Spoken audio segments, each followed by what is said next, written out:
following program is exclusively produced and distributed by Dick Dinman's Double D Productions, Inc., all rights reserved.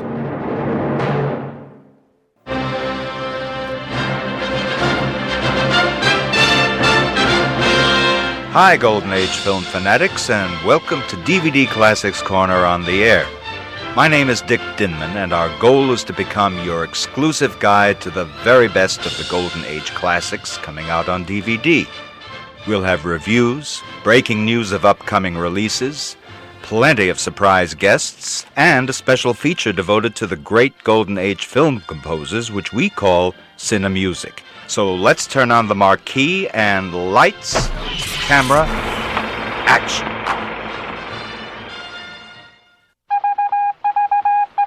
It's time for Dick's Picks, in which I get to shine the spotlight on one of my Dick's Picks of the week.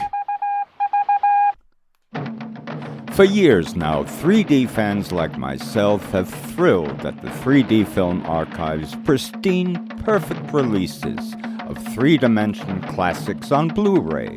But the lingering question most of us have been asking is, where on earth is BWANA Devil, the very first 3D color opus that kick-started the all-too-brief early 50s 3D craze?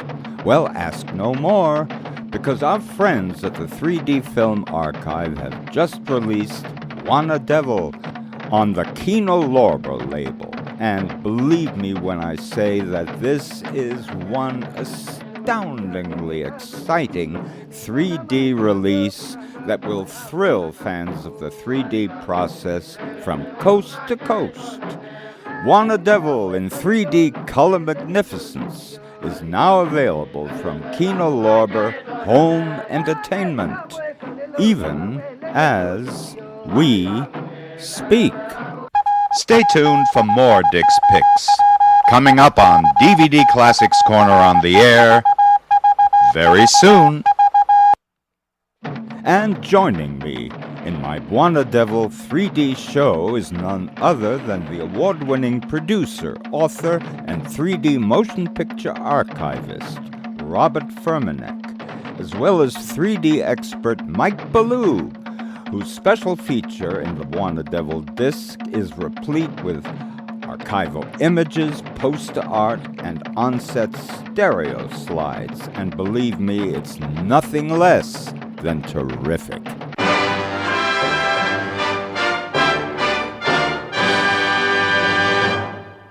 Robert Furmanek and Mike Ballew, what a team, and how great it is to welcome you both to DVD Classics Corner on the Air. Robert has been on many times, but I think this is Mike Ballew's debut on our show, and delighted to have you here both. Well, thank you, Dick. It's a pleasure always hearing your voice and being on your show, and I'm so happy Mike can join us. Well, so am I. I'm absolutely thrilled to be here. Thank you for having me. It's my pleasure, believe me. Now, let's talk about this latest release from the 3D Film Archive and Kino Lorber. And this is probably the most significant, historically significant 3D release that you guys have released, because it is the very first commercial 3D color film to be exhibited in theaters, and there's so much to talk about. First off, I want to say how magnificent this transfer is. I played it in my big screening room, and oh my God, what a thrill that was. And I don't know how I'm going to stop gushing, but I'm going to try, because this to me is a thrilling release. So, well, Dick, thank you so much. It's one that we are enormously proud of, and it's a title that many, many people have requested over the last decade or so that we've been active with restorations on 3D Blu-ray. And I'll tell you a little behind-the-scenes story about how this beautiful 4K scan of the Ansco color negatives came about. In many cases, due to budgetary restrictions on the restoration work we do, we are not allowed the option of scanning camera negatives. And in this particular case, MGM sent dupe elements on both the left and right side to the scanning facility, and they were in very, very bad condition. They were not well made, and they had moisture or some kind of water staining issues. And the report came back to us and Frank Tarzi at Kino Lorber that these elements are not usable. So Kino and Frank Tarzi and Richard Lorber step up to the plate and greenlit 4K scans of the original left-right camera negatives, which doesn't always happen, and it was very costly. But you can see the results on the restoration. It looks absolutely beautiful. Mm-hmm. I'll tell you the thing that really surprised me most of all, and this is something that probably others will not bring up, but I've always frankly disliked Ansco color because it was, to my mind, so inferior to Technicolor. But I don't know how you did it, but the Ansco color on this 3D BWANA Devil disc is gorgeous. How did you do anything special to pull the color out of the Ansco process? Well, Ansco color was a three-color monopack system that dated back to the late 1940s, and it was first used by Monogram. But then, beginning in 1950 or 49, with The Man on the Eiffel Tower, it began seeing use in feature films, and MGM adopted the system. And the information was all there, and luckily the negative, at least the original camera negative, was not faded. What was very faded were all of the opticals that were cut into the negative for fades and dissolves. Mm-hmm. And they were totally gone. I mean, if you've ever tried to retrieve color from a faded negative, say in Photoshop, you know that it's extremely difficult.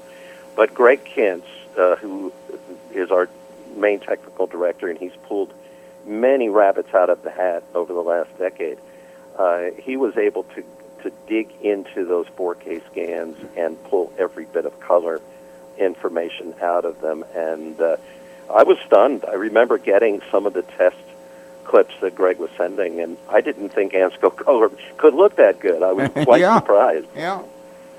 Yeah, it's pretty amazing. And Mike, I want to bring you into the conversation. Sure. First of all, I want to ask your opinion about something. As far as I know, BWANA Devil originally opened independently, not with any big studio backing. And right. I mean, it as far as I can see, the budget for the film was $323,000. Now, when it opened at both Paramounts in Los Angeles, it broke records. And as far as I know, and correct me, because I'm probably wrong on a lot of facts, United Artists, when they saw the opening, bought the rights from Arch Obler for $500,000 and a share of the profits. But if that's correct, didn't Arch Obler make a terrible deal looking at the incredible box office in the first two openings? Didn't he, I mean, wouldn't he been better off as eventually releasing the film himself? Well, actually, I would say no. And the reason is that he and his colleagues, his sort of his two right-hand people that were helping with that were an exhibitor named Sid Cedar and an attorney named, he went by the nickname Bunny Cohen.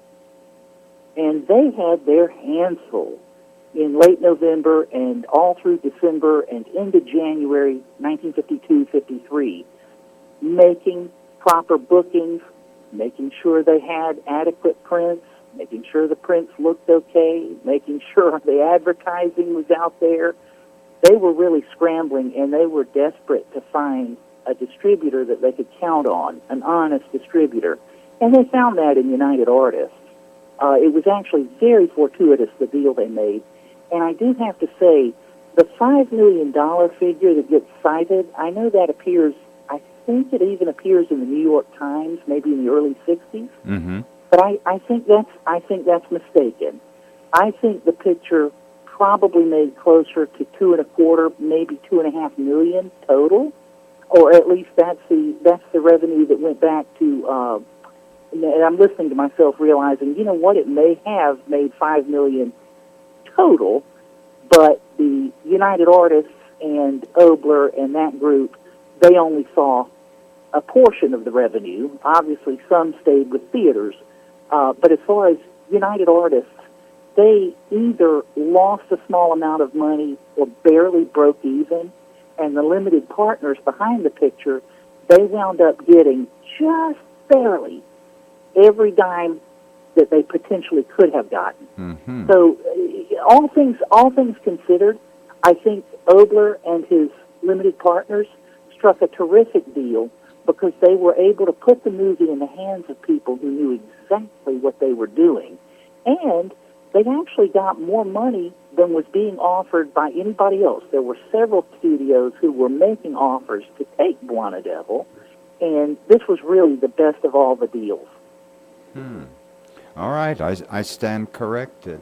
And obviously... It's all right. If I may cut in, let me say, I just really want to reassure you, there's a lot of information out there about BWANA Devil and about other 3D movies that once you start really digging and do as I have done and try to go back and look at original documents, you find out, hey, some of the stories that are out there, there's a nugget of truth. There sure is. Mm-hmm. But you have to dust away some misconceptions.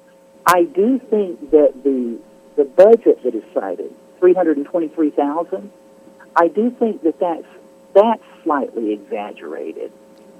Milton Gunsberg was prepared to accept $300,000 as a sort of convenient fiction.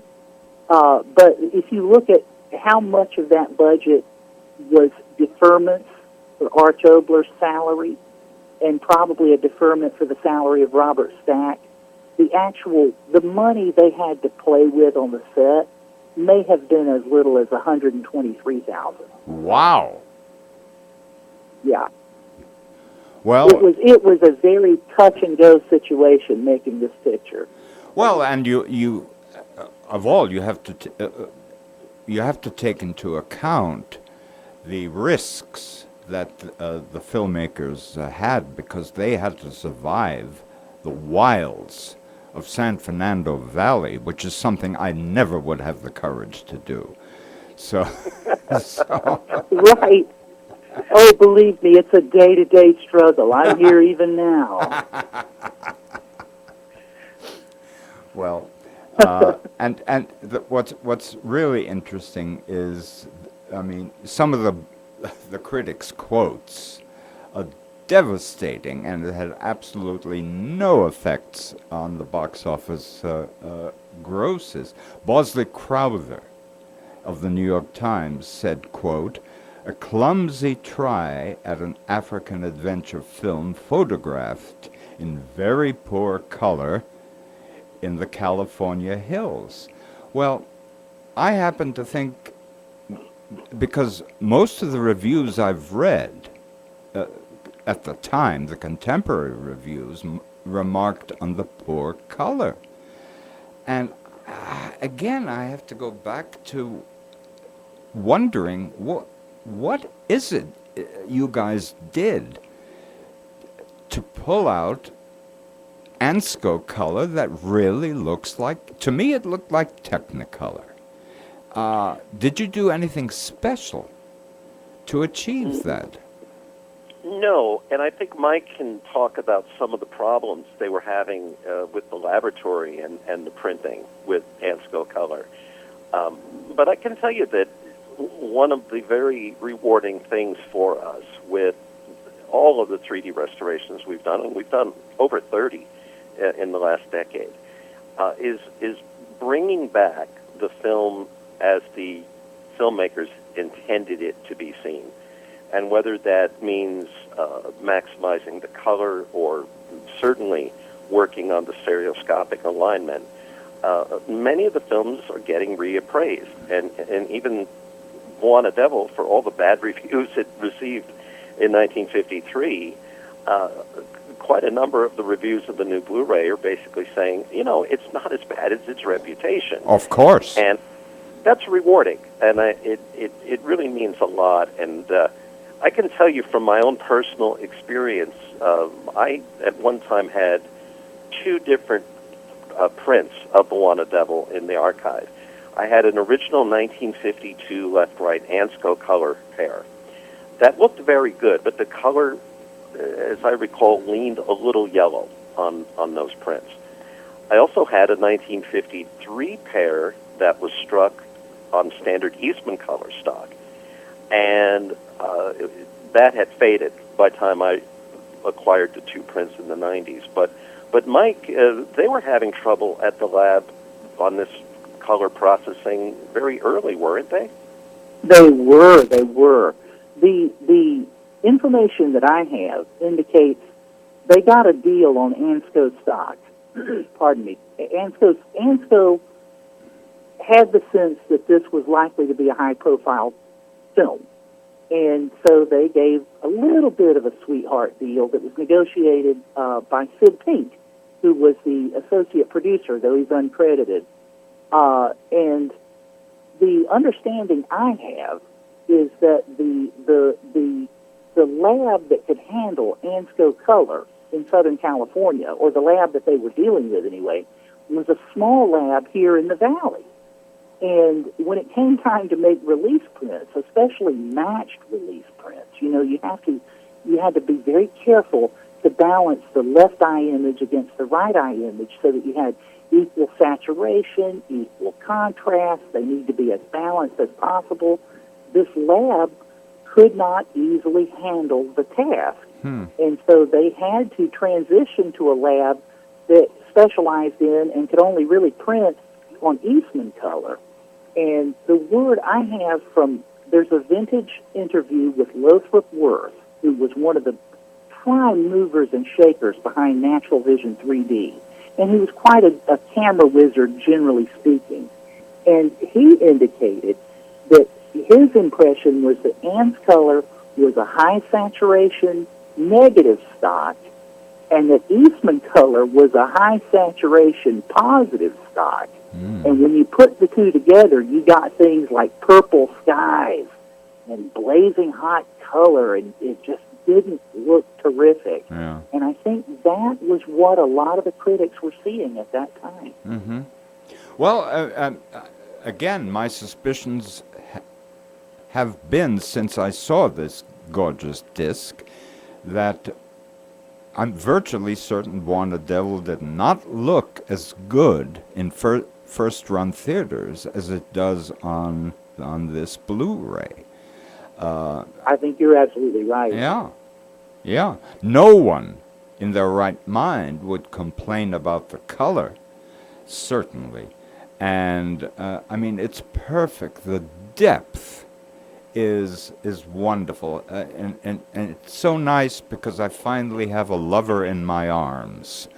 And and it's the charming Barbara Britton. You could not ask for better, in my is she estimation. ever gorgeous? And I can live without the lion in my lap, but I'll take the lover in my arms. That's a given. Well, anyway, once again, I think this release is so important.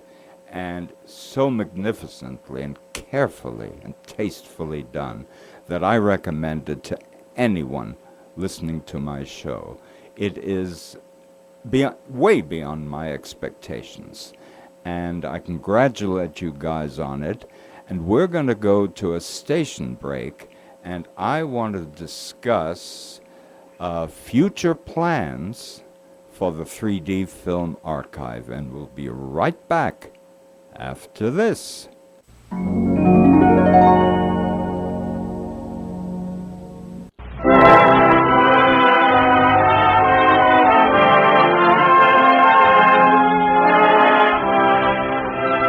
We pause now for station identification. DVD Classics Corner on the Air is exclusively produced and released by Dick Dinman's Double D Productions, Inc. All rights reserved.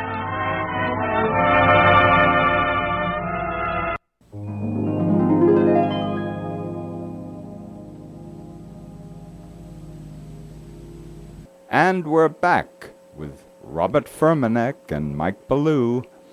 And Robert, I am so excited about some of your announced upcoming releases. And let me tell you what I'm really excited about. The Glass Web from Universal. I saw it when it originally came out, and subsequently Kathleen Hughes and her husband, Stanley Rubin, became my closest friends, people who I just loved.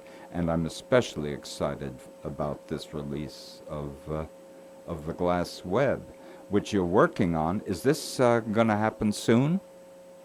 Well, that's a great question, and Glass Web is another very, very highly requested title.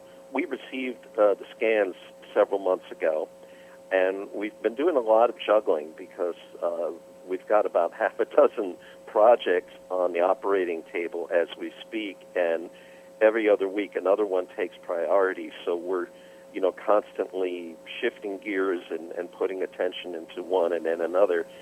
I can tell you, as of right now, we are about at the halfway point of finishing restoration on the Glass Web. We have beautiful 4K scans from Universal, and it looks sensational. It's widescreen, black and white 3D, beautifully photographed, and very, very few people saw it because it played most of its play dates flat. But we're hoping to get that one finished in the next few months, and then Kino Lorber, once we have that in the can, will announce a release date. But I think people are going to be very pleased with the Glass Web. It's wonderful. I'm hoping to have Kathleen Hughes on our show to talk about it. But anyway, I'm thrilled by that. The other thing, Money from Home, Martin and Lewis, Paramount. I think it was filmed in three-strip Technicolor? Filmed with the Technicolor Dynoptic camera rig, which photographed 6 strips of film for every take. You had red, green, blue left and red, green, blue right. Wow. And thanks to, again, Kino Lorber licensing it, and the Paramount Archive, under the very solid leadership of Andrea Callas and Charlotte Barker, have scanned 72 reels in 4K resolution of all the original camera negatives on Money from Home. Whoa. So we are working with 54,000 feet of film in 4K resolution. And to say it's a challenge is an understatement, because one of the things that happens with the 3-strip color records like that is, and these are now 71 years old, there's shrinkage. And it varies from shot to shot. So Jack Theakston, our associate producer, is painstakingly realigning the film shot by shot. He's almost at the halfway point. It's a 12-reel feature. He's on reel 6 as we speak. And once he finishes, then Greg Kintz will take those realigned left-right masters and begin his 3D alignment work. I will say this much. And Money from Home is a very personal title for me because there would not be a 3D film archive were it not for Money from Home. And that's a story that will be told in a short documentary that will be included on the disc by Sean Thrunk, a young filmmaker. This is going to be the best-looking vintage 3D film on Blu-ray. I think, correct me if I'm wrong, but this might be your most expensive project. Oh, by far. Yeah. Because it's so many feet of film. Yeah. But the recombined frames, I'm telling you, they look absolutely stunning. The amount of visual information and the low grain structure of that camera negative Technicolor stock is just stunning. And I'm very excited for this to be finished and rolled out early next year for people to enjoy. It's going to be a very beautiful looking restoration. Can't wait. Also, I love westerns in 3D, and Southwest Passage is on your coming soon list, which I always get mixed up with another 3D Western, Hannah Lee, because it has the same two leads in it. But I understand Hannah Lee will not be available because the sources are just not there. But Southwest Passage looks to me to be a very exciting project. Is that coming up soon? It is. We haven't gotten the scans yet, but that should be happening in the next few months. That's one of the titles that got backburnered with a few other things that came up which have not been announced yet that are a little more pressing in terms of their licensing window. Yeah. I wouldn't rule out Hannah Lee, though. Really? And well, what happened is the elements were sold by Jack Broder, the producer, to distributor Wade Williams, who passed away a few years ago. And we had tried for many years to work a deal out with Wade, but it never happened. But I understand his estate is possibly receptive to doing something with the library, and that includes Hannah Lee. And the other title that I know, Dick, is at the top of your want list, Catwomen of the Moon. Yeah. For I cannot wait. This will, I hope, will be equal to your incredible Robot Monster. Well, Robot Monster was lightning in a bottle. Do you know we just won two Rondo awards for that, Best Restoration and Best Blu-ray release of the year, which so we're saying Robot Monster has gone from worst to first, and we're doing a graphic novel for it with many talented writers and artists, and Roman is going to be bigger than ever. But the two Wade Williams titles, nothing is locked in, but they're looking a little more possible now than they were just a few years ago. So never say never. Oh, great. And, of course, I do want to, and Mike, believe me, I'm not ignoring you. I want to get back to you in just a minute or two on a book that you've written that I'm really looking forward to. But before that, I do want to say how excited I am about something I didn't know existed, which is the Roadshow edition of Arch Oboler's The Bubble. Arch Oboler was a fascinating man, and I just learned an awful lot about him that I never knew before from a commentary track that a gentleman named Matt Robner has done for another Arch Oboler 3D film that we have restored, Domo Arigato. And Oboler was an incredibly complex, fascinating man, and we are working on The Bubble as we speak. There are 21 minutes of scenes that Oboler cut from the film, personally cut in 1968, and we're restoring all those to recreate the original Roadshow version that he presented in theaters around the country for a 2-year period. Well, wait a minute. I'm confused. You say Roadshow. Roadshow to me is 2 shows a day, reserved seats. I don't believe the bubble was released in that fashion. Am I wrong? Because, frankly, I just have to tell you, when I met Arch Obler, he was pitching the bubble to us at National General Mann Theaters, and I was booking the Chinese, and for some reason it didn't work out, and I ended up seeing the bubble in a theater on Cahuenga Boulevard.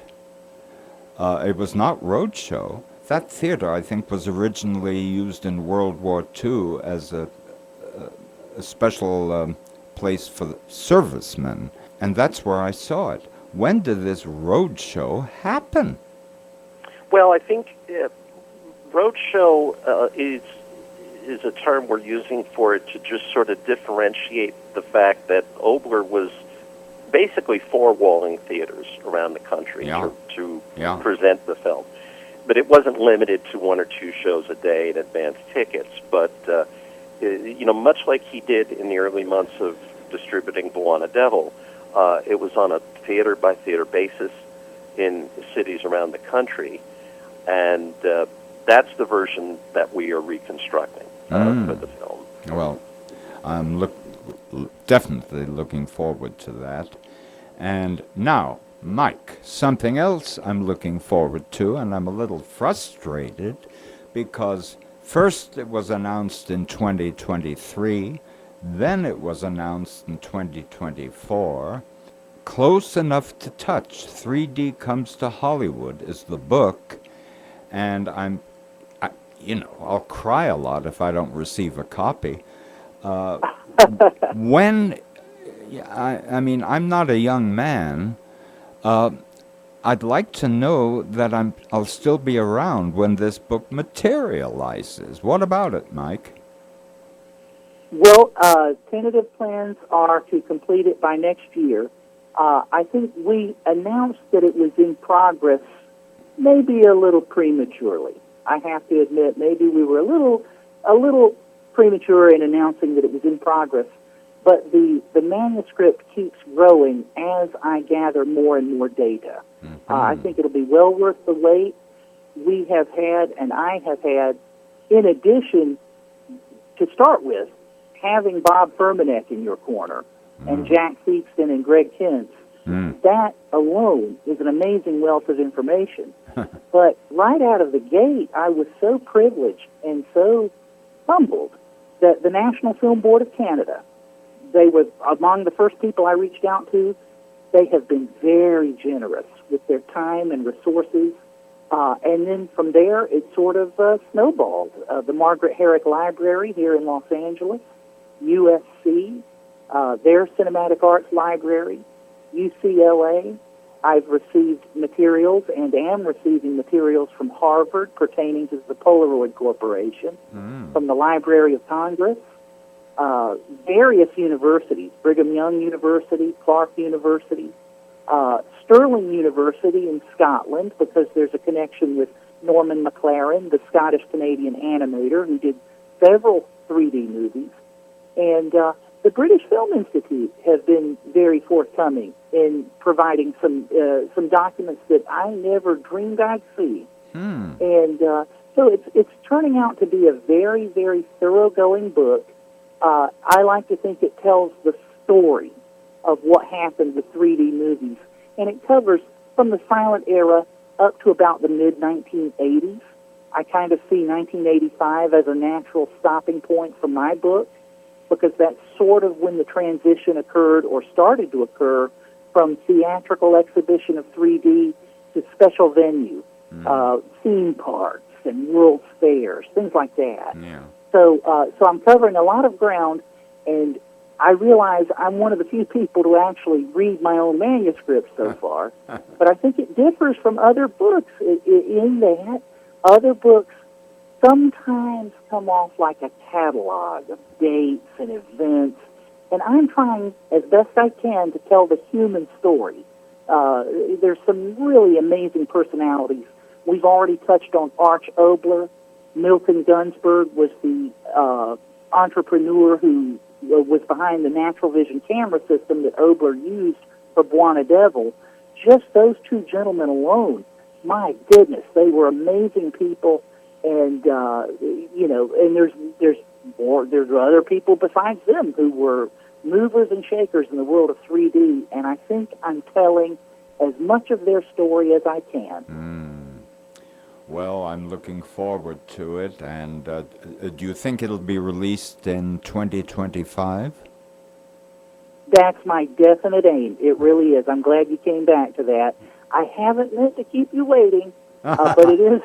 Oh, it's tremendous to think, and I'm very humbled to think that you and other people have been kind enough to express this anticipation. Yeah. It means a lot to me. Oh, well. Well, if I may add, Dick, that I began personally doing research into this world of stereoscopic cinema back in the 1970s, and accumulated a good amount of data and information. But as I've started to see some of Mike's work, and he's been kind enough to share some sample chapters with me, he is uncovering so much new, previously unpublished information that my mind is blown. It's going to be a book that is going to be the last word and really set the record straight on all the 3D movies that we've grown to love, and the wait will be well worth it, I'm sure. And anyone who hears and sees Mike's special feature on BWANA Devil, which is really terrific, I know anyone who hears that will want to purchase the book. And I'm hoping we can do a special feature on the book when it comes out. I'm legendarily very impatient, and have been pushing Robert and staff to try to get out one 3D movie a week. So far, I've been unsuccessful. I will keep trying, but before. Before we go, taking my vitamins. Yeah, well, come on. Let's get to it. There's so many 3D movies that have not reached the light of day, primarily because, unfortunately, some studios don't release them, and it's pretty frustrating. So I hope that can change over the course of time. But I'm going to close this show by saying, keep up what you guys are doing. You are doing God's work in 3D. Well, thank you so much. We've been incredibly fortunate. A lot of it is due to the wonderful people at Kino Lorber for securing these licenses for us. And regarding the studios that we still haven't been able to work with, there's, I guess I can mention names. We've got about 20 vintage titles still buried in the vaults, and some really wonderful films, Second Chance and Charge at Feather River, and some William Castle movies that people would love to see in 3D. I remember seeing a Fort Ty in 3D, and I'm telling you, in that movie, they throw out everything but the kitchen sink into the audience. I remember the audience screaming and ducking, and it may be my imagination, but I think I saw one patron leave the theater with a tomahawk in his head, but that may just have been my imagination. Well, as it is, we've got so much to look forward to, and I'm so privileged to have Robert and Mike on my show, and all I can say, guys, is please keep up the good work. Well, thank you so much, Dick. It's always a pleasure, and I look forward to talking with you again very soon.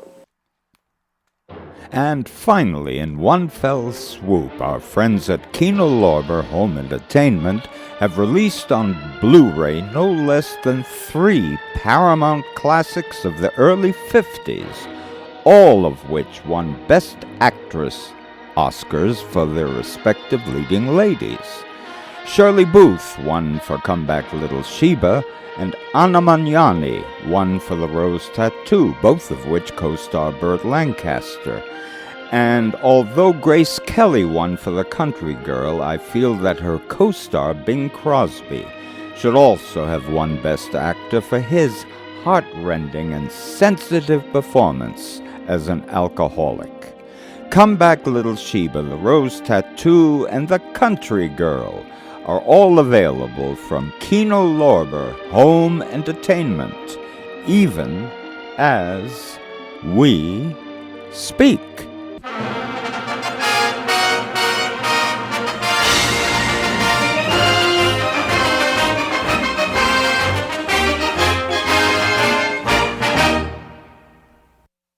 Well, that's my show for today.